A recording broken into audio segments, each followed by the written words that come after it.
Hezbollah से Israel का बड़ा बदला, ये जानकारी सामने आ रही है। हमले में हिजबुल्लाह का टॉप कमांडर ढेर हुआ। हिजबुल्लाह के टॉप कमांडर इब्राहिम अकील को ढेर कर दिया गया है। हिजबुल्लाह ने इब्राहिम की मौत की पुष्टि की है। इजराइल की स्ट्राइक में 14 लोगों की मौत हुई है। हिजबुल्लाह के ऊपर इजराइल का जबरदस्त वार जारी है। पहले पेजर से अटैक, उसके बाद वॉकी टॉकी अटैक और उसके बाद हवाई हमलों की मार, यानी हिजबुल्लाह को नेस्तनाबूद करने पर डटा हुआ है इजराइल। बड़ी खबर इस वक्त सामने आ रही है, ये हिजबुल्लाह से इजराइल का बड़ा बदला। हिजबुल्लाह ने की इब्राहिम की मौत की पुष्टि। इजराइल की स्ट्राइक में 14 लोगों की मौत हो चुकी है। हिजबुल्लाह कमांडर इब्राहिम अकील ढेर कर दिया गया है और इसकी पुष्टि भी की गई है। हिजबुल्लाह ने की है अकील की मौत की पुष्टि। हिजबुल्लाह से इजराइल का ये बड़ा बदला, हमले में हिजबुल्लाह का टॉप कमांडर ढेर हुआ।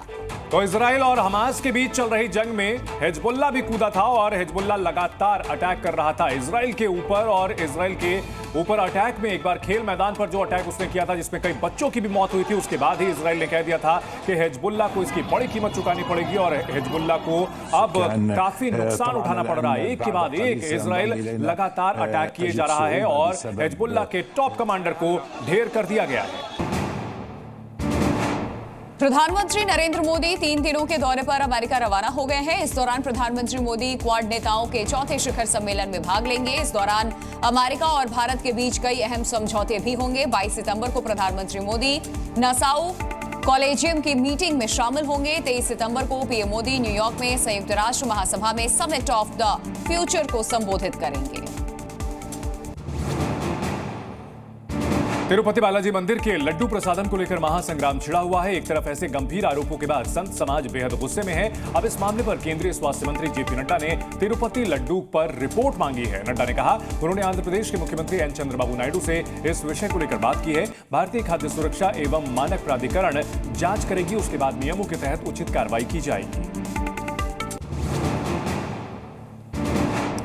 धनबाद के मैथन और पंचेत डैम से पानी छोड़े जाने के बाद पश्चिम बंगाल के कई इलाकों में बाढ़ के हालात बन गए। इससे नाराज बंगाल सरकार ने झारखंड के साथ लगने वाली सीमा को कुछ घंटे के लिए सील करवा दिया। इस मामले पर बंगाल के राज्यपाल सीवी आनंद बोस ने सीएम ममता बनर्जी से जवाब मांगा। गवर्नर ने संविधान के अनुच्छेद 167 के तहत मुख्यमंत्री को यह बताने का निर्देश दिया है कि क्या ये रिपोर्ट सही है और अगर सही है तो इसके कारण बताए जाएं।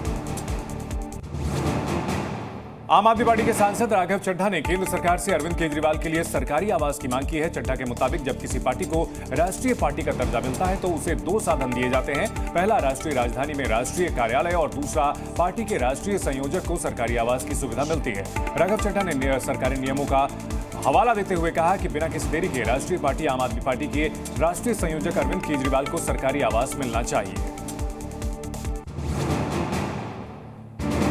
राजस्थान के बीकानेर में भारत और अमेरिका की सेनाओं का युद्धाभ्यास चल रहा है। महाजन फायरिंग रेंज धमाकों से गूंज रही है। दोनों ही सेनाओं ने अत्याधुनिक हथियार, रॉकेट लॉन्चर और तोपों का किया इस्तेमाल। इस युद्धाभ्यास में एक से एक घातक हथियारों का प्रदर्शन हुआ। दोनों देशों के सैनिकों ने गजब का युद्ध कौशल दिखाया। 13 दिनों तक चलने वाले युद्धाभ्यास का आज आखिरी दिन है।